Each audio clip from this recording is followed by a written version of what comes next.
It takes the priesthood to minister. In the matter of the glory of God, its revelation, everything is tied to the priesthood. If you study the movement of the ark in the Old Testament, the power of the ark, and everything that concerns the ark is the central focus of the civilizations of God in the Old Testament. And you know that the ark represents the glory of God. And it is the central focus of all of God's civilization. And anytime the ark is present, it means that God himself is present there. The children of Israel, in the days that they are aligned to exactly what is in the heart of God, you will find that the ark is central to all their journeys. If the ark doesn't move, they don't move. The Lord saved them out of Egypt by the rod of Moses. That's how the Red Sea was divided. That's not how Jordan is divided. The Red Sea is divided by an act of God's sovereign will, and that is represented by you being born again. There is nothing you did. God did everything. The story of grace, it is totally of God. But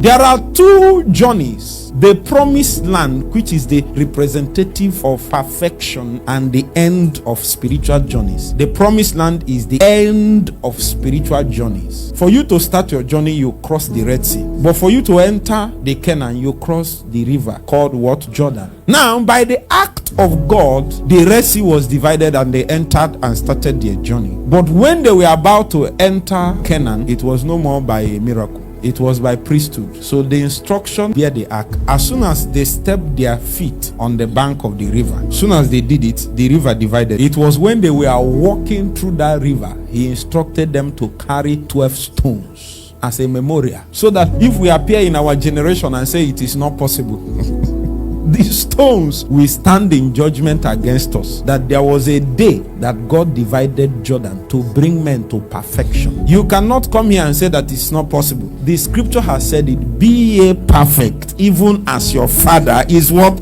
Perfect. That's our pursuit. If you want to pick that stone, if you in your own generation want to take the stones of perfection, the stones of the overcomer, you must by priesthood carry the ark, step into that Jordan.